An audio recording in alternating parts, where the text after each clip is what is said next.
హల్లెలూయా. దేవుని నామమునకు స్తోత్రం కలుగును గాక. స్నేహితులారా, ఇది మన వాక్యంలో మనం చదువుకుంటాం.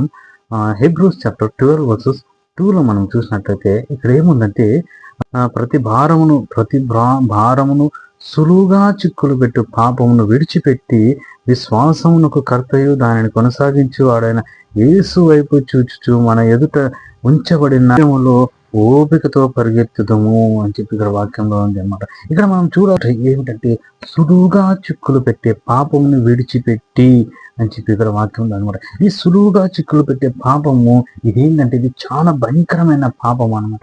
భయంకరమైన సంగతి అనమాట. ఏంటంటే, ఇది సులువుగా చిక్కులు పెట్టే పాపము. ఇది మన జీవితంలో ఉందో లేదో అన్న సంగతి కూడా మనము చాలా మంది గ్రహించలేరు అనమాట.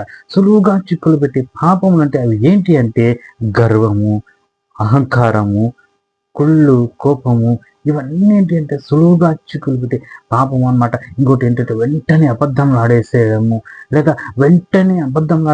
లేదా కొండెముల మాటలు మాట్లాడడము, ఇప్పుడు ఇవన్నీ ఏమైతుంటే సులువుగా చిక్కులు పెట్టే పాపములు అనమాట. ఇవి మాట్లాడుతుంటాము, ఇవి చేస్తుంటాము, కానీ అవి పాపము అన్న సంగతి, అవి మన పాపానికి దారితీస్తాయన్న సంగతి మనకు తెలియకుండా ఉంటుంది అన్నమాట. కాబట్టి మనం ఏం చేయాలంటే, ఈ పాపములను బట్టి, ఈ సులువుగా చిక్కులు పెట్టే పాపముని బట్టి జాగ్రత్తగా ఉండాలన్నమాట. భార్య భర్తల మధ్యలో చూసినట్లయితే అనవసరమైన మాటలు, సెంటిమెంటల్ మాటలైనా కానీ మాట్లాడుకుంటూ ఒకరినొకరు కుచ్చేలా మాటలు మాట్లాడుకుంటూ, ఒకరినొకరు బాధించేలా మాటలు మాట్లాడుకుంటూ ఏం చేస్తుంటారు అంటే, అది ఏదోషమైన సమయం అన్నట్టుగా వాళ్ళు భావిస్తూ ఉంటారు. కానీ ఆ మాటల వలన దీని వలన ఏమవుతుందంటే అపవాదైన సాతాను ఇది తీసుకొని ఏం చేస్తారంటే మిమ్మల్ని పాపంలోనికి లాగేస్తారు, మీ కుటుంబాన్ని సర్వనాశనం చేసేసేవాడుగా ఉంటున్నాడు అనమాట. సులువుగా చిక్కులు పెట్టే పాపములు అంటే ఇవి.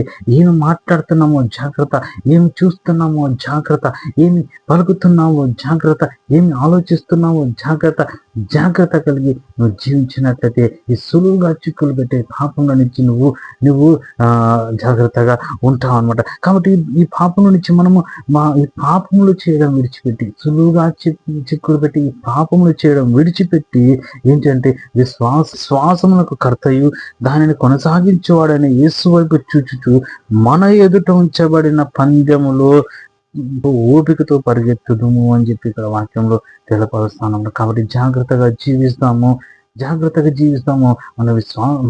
మన భక్తి జీవితాన్ని కాపాడుకుందాము, విశ్వాస జీవితాన్ని కాపాడుకుందాము. అపవాదికి మన జీవితం చోటిచ్చేదొద్దు, విశ్వాసంతో జీవిస్తాము, దేవునికి ఇష్టలుగా మనము